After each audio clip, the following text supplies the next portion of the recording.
you are secretly throwing $800 out of your vehicle's window every single year. You do not even know you are doing it.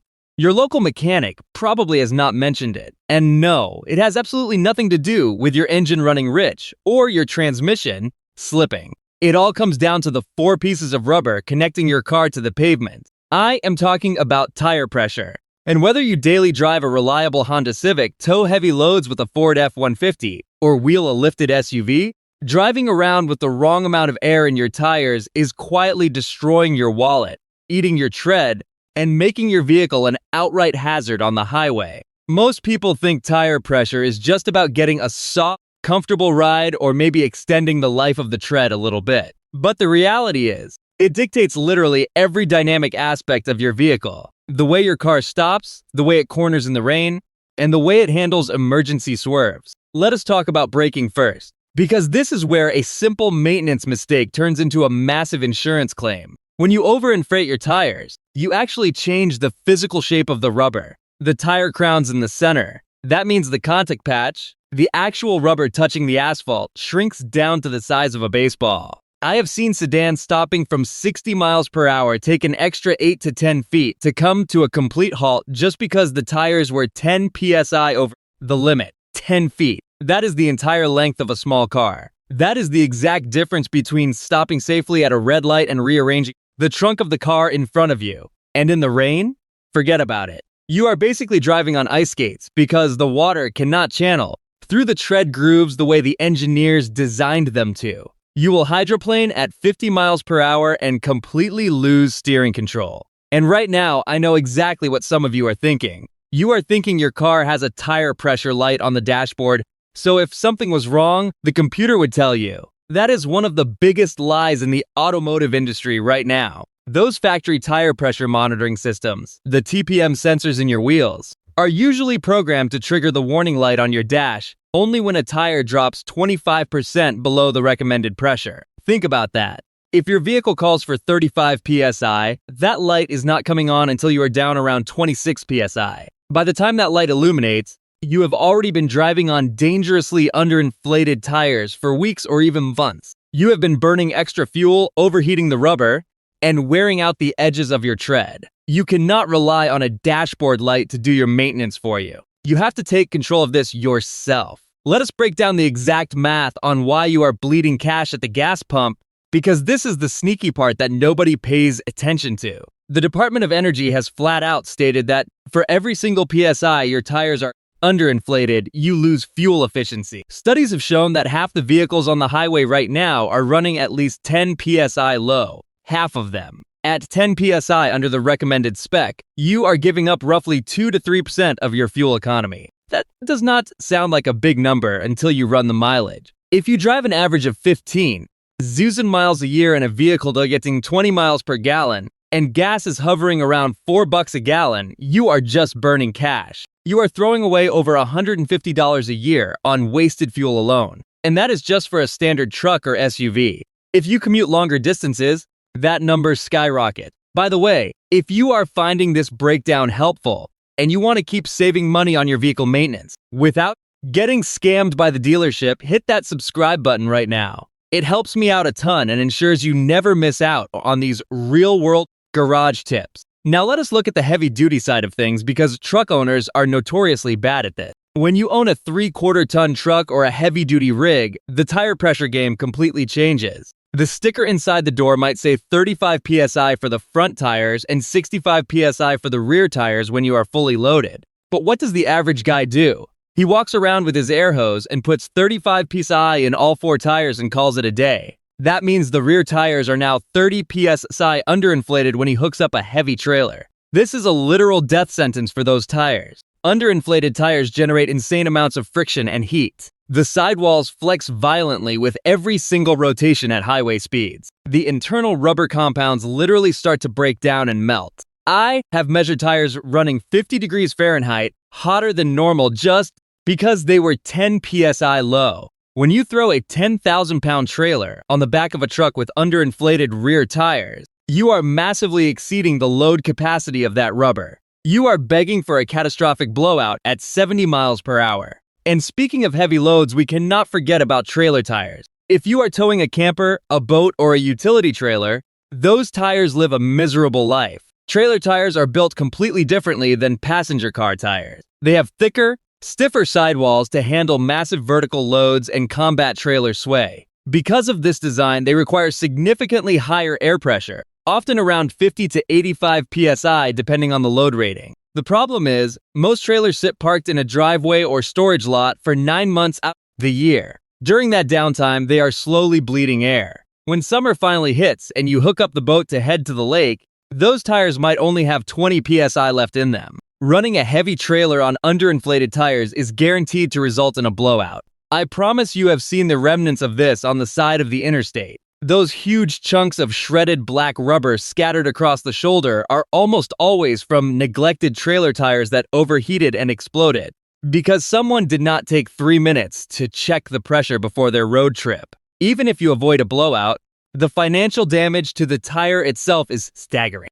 This is where the biggest chunk of that $800 a year comes from. Tires are not cheap anymore. A good set of truck tires or low-profile performance tires for a sedan will easily set you back $800 to $1,200. When you run them underinflated, the center of the tire bows inward, forcing all the weight onto the outside shoulders. Those edges will scrub away to completely bald rubber in half the time they were designed to last. I ran a test on a standard commuter sedan where the tires were kept at 25 psi instead of the factory 35 psi. After just 5,000 miles, the outer tread was nearly shot, while the center looked brand new.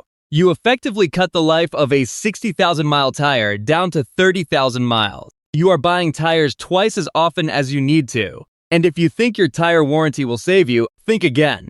The very first thing a tire shop does when you try to claim a mileage warranty is check for uneven wear. If they see shoulder wear from underinflation or center wear from overinflation, your warranty is instantly voided. They will just hand you a bill for a brand new set. But the damage does not stop at the rubber. This is something almost no one talks about. Your tires are the very first part of your vehicle's suspension system. They act as a massive air cushion. When you pump your tires up to 50 psi because you read the max pressure on the sidewall, which is a huge mistake by the way, those tires become rock hard. Every single pothole, every expansion joint, every crack in the road transmits massive shock waves directly into your vehicle. What do you think absorbs that impact? Your wheel bearings, your ball joints, your struts, and your tie rod. Overinflated tires will beat your front suspension to death over the course of a few years. You might save a tiny fraction of a mile per gallon with rock-hard tires, but you will end up paying a mechanic $500 to replace worn-out suspension components way before they should have failed. It is a terrible trade-off. Let us say you own a truck or an SUV and you decided to throw a set of 35-inch mud terrain tires on it. That factory door sticker is now completely useless to you. The engineers calculated that factory PSI for the stock tire size and volume. When you upgrade to a massive off-road tire, you have a much larger volume of air holding up the exact same vehicle weight. If you put the factory 40 psi into a 35-inch tire on a light truck, it will balloon up like a basketball. The vehicle will ride like a covered wagon and wear out the dead center of the tread in no time. To find the correct pressure for oversized tires, you need to do a chalk test. You literally take a piece of sidewalk chalk, draw a thick line straight across the tread of your tires, and drive the vehicle in a straight line on flat pavement for about 50 feet. When you get out and look at the tire, the chalk will tell you exactly what is happening. If the chalk is only worn off in the middle, you have too much air. If it is only worn off on the edges, you have too little. You keep adjusting the air and repeating the test until that chalk line wears off perfectly, evenly across the entire face of the tire. It is an old-school garage trick, but it is the most accurate way to dial in custom tire setups. You also have to fight against the weather, especially as the seasons change. The laws of thermodynamics are working against your tire pressure every single day. For every 10-degree drop in ambient temperature outside, your tires will naturally lose about 1 to 2 psi. If you filled your tires up in the middle of July when it was 85 degrees outside, and now it is a crisp 30 degrees in the middle of January, you have lost over 5 psi just from the cold air shrinking inside the tire.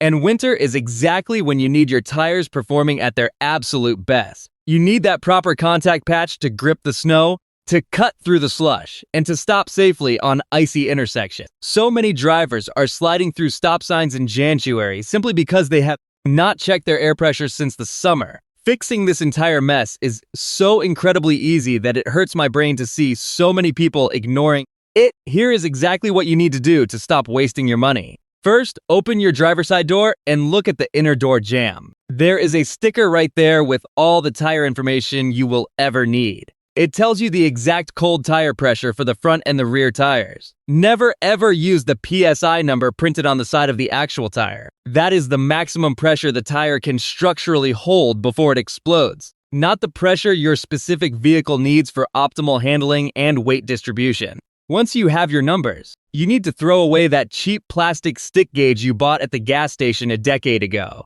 Go buy a high-quality digital tire pressure gauge. They cost about $20. They are incredibly accurate, and they will last you a lifetime. The most critical part of this routine is timing. You must check your pressures when the tires are completely cold. That means the vehicle has been sitting overnight, or you have driven it less than 1 mile. The moment you start driving at city or highway speeds, the friction heats up the air inside the tire, the pressure rises, and you will get a false reading. Make it a habit to walk around your vehicle once a month, on a Saturday morning before you go anywhere, and check all 4 tires. And do not forget to check the spare tire while you are at it.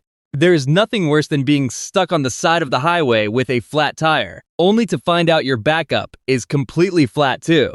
It only takes 5 minutes of your time once a month to get this right. Those 5 minutes will save you hundreds of dollars in wasted gas. Keep your suspension tight, double the lifespan of your expensive tires, and most importantly, keep you and your family safe on the highway. Take care of your vehicle and it will take care of you. If you learned something today and want to stay ahead of the game on your vehicle, maintenance, make sure to hit that subscribe button before you leave. Drop a comment below letting me know what vehicle you are driving and what tire pressure you are actually running. I always read through them to see what you guys are working on. Catch you in the next one.